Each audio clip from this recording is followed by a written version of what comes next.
let's talk more about these travel rules, Ben.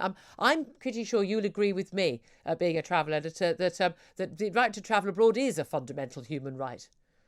Absolutely. And I think one of the more depressing outcomes of the last 18 months is that actually, forget fat shaming, people have started holiday shaming people. You so much as set foot and say you're going abroad, and you get people saying, well, why are you doing that? It's the I know. middle of a pandemic. And you say, well, actually, I don't know if you've noticed, but we've kind of moved beyond that now. And the whole idea is I've, that we get back to some semblance of normality. Yes, I mean, again, it's this idea that somehow travelling abroad is this uniquely dangerous thing. It's quite bizarre. I mean, I've been travelling in and out of the country quite happily and completely legally at all times throughout the pandemic, and amazingly have survived. It is extraordinary. Now, the idea of all these PCR tests was, we don't want to import any new variants. And of course, we did see the importation of the Delta variant. But again, even countries like Australia, Fortress Australia, they've managed to import the Delta variant. You're not going to stop it happening, guys. I mean, but the reality is, if there is a new variant, we're only going to find it with genomic testing. And of course, we don't genomic sequence test more than just a handful of these PCR tests that we're told are absolutely vital. So do you think that's why we're told, get rid of the PCR tests certainly for double jabbed when we get the announcement later today?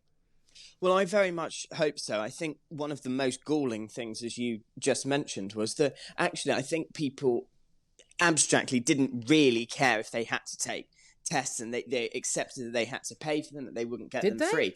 But they did to start with, but then they got very angry when they learned that actually the tests that they were doing were not being used for anything, that they were either not even being processed at all, the data wasn't being given back to the NHS test and trace, and even the positive tests, even a fraction of them. That's really when I felt that the anger started to grow and the resentment towards it started. And also the knowledge that they're much, much cheaper in other countries. And again, in places like France, you're a French citizen, these tests are all free. Either they're needed or they're not. If they're needed, they should be for free.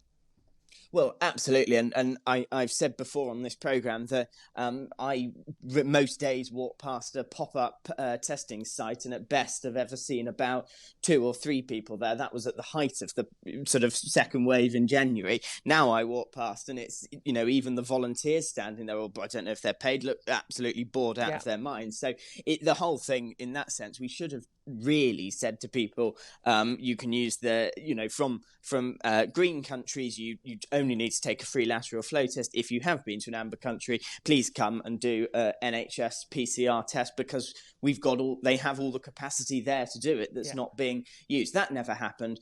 We are where we are now.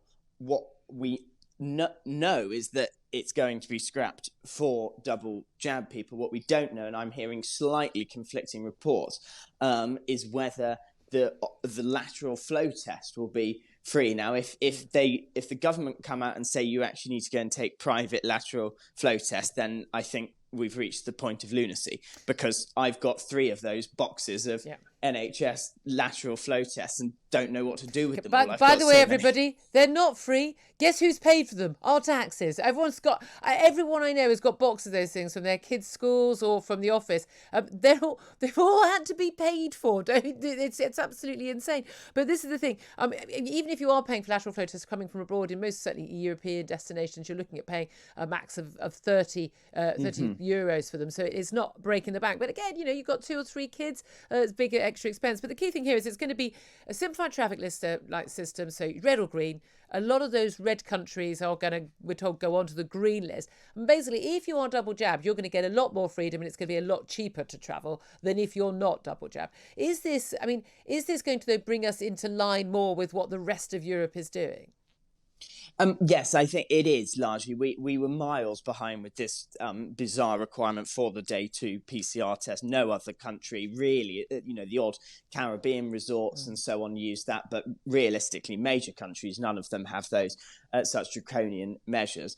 In terms of discriminating between vaccinated and unvaccinated, and in reference to the previous guest, I think, and you, what is very clear is that it's a punishment exercise now. It is clearly a way to try and corral particularly younger people into getting the jab. Now, I don't think it's hugely going to work, because actually most young people don't, of the ages that they're trying to corral, don't actually go away in September, October, November. They're at university. And secondly, I think in terms of international travel, it's a slightly it does put us more in line with other countries in that sense. But as you say, I'm not sure. It does feel like it is a sort of punishment. I mean, these moves though will be welcomed by the travel industry as a good next step. But of course, this is what they were calling for months and months and months ago, when travel was first opened up again after lockdown 3. And they've waited until after the summer holidays are over, after the university holidays are over, basically when most people go abroad. Most people, if they're going to go abroad once a year in the summer, not at October half term or for Christmas. And basically, what this is just been penalising people who are on lower incomes. Absolutely. I mean, there is no two ways about that. When we had the cost of PCR testing, £60. If you're doing well, you can find it for £60. Multiply that over a family of 4, and the costs quickly escalate, and that's just for the day 2 PCR test before paying for something overseas to come back.